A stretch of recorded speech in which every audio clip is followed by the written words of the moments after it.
राधे राधे, जय श्री कृष्ण। भक्तों, आज मैं एक बहुत ही प्रेरणादायक और भक्तिमय प्रसंग लेकर आई हूँ। जब भगवान के किसी भक्त को अहंकार हो जाता है, उसे माया अपने वश में कर लेती है, तो प्रभु चाहते हैं कि मेरे भक्त का अहंकार मुझे दूर करना चाहिए। आज की इस कथा में अहंकार को भगवान किस प्रकार से दूर करते हैं, इसी के बारे में बताया है। भगवान शिव ने अहंकार में डूबे हुए गरुड़ राज को काकभुसुंडी जी की शरण में भेजकर उनके अहंकार को दूर किया है। एक बार पक्षीराज गरुड़ को शंका होने लगती है कि जिस भगवान श्री राम का नाम लेने से मनुष्य की मुक्ति होती है, आज वे नागपाश में बंधे हुए हैं। वे कैसे भगवान हो सकते हैं?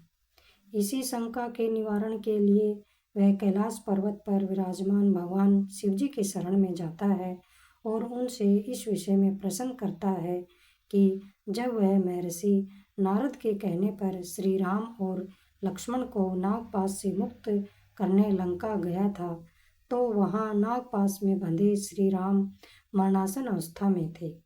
मेरे द्वारा बंधन काटे जाने पर ही उनकी चेतना जागी। यह देखकर मेरे मन में प्रश्न उठा कि जिनके नाम लेने पर से ही प्राणी संसार के सारे बंधनों से मुक्त हो जाता है, उनकी मुक्ति मेरे द्वारा हुई है, वह कैसा भगवान? अतः आप मेरे इस भ्रम को मिटाएं। भगवान शिव कहते हैं कि प्रभु की माया बड़ी ही प्रबल है, वह बड़ों बड़ों को नचा देती है।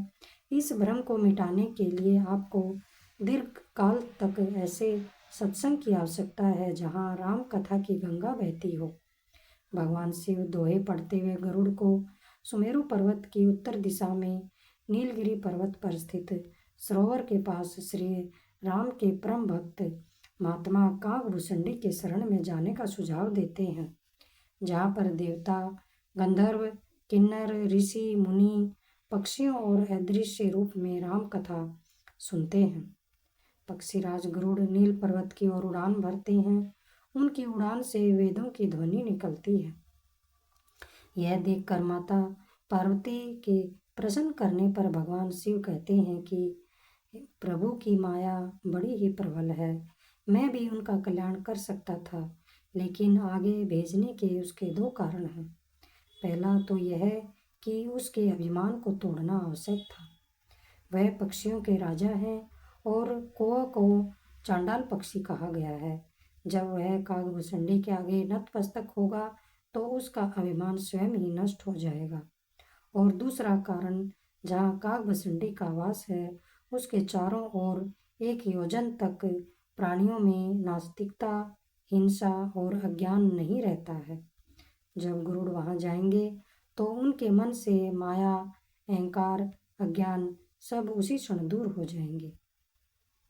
यह सब जानते हुए भगवान ने गरुड़ को काकभुसुंडी के पास भेजा। काकभुसुंडी जी अपने पूर्व जन्म की कहानी वरुण जी को सुनाते हैं और उन्हें राम कथा सुनाकर उसके अज्ञान को दूर करते हैं और उसके अहंकार को समाप्त करते हैं। इसके बाद गरुड़ पक्षी भगवान काकभुसुंडी के चरणों में नतमस्तक हो जाते हैं और उन्हें अपना गुरु बना लेते हैं। यह कथा आप सभी को कैसी लगी, आप सब मुझे कमेंट करके अवश्य बताएं। यदि अच्छी लगी हो तो लाइक और शेयर जरूर करें। राधे राधे।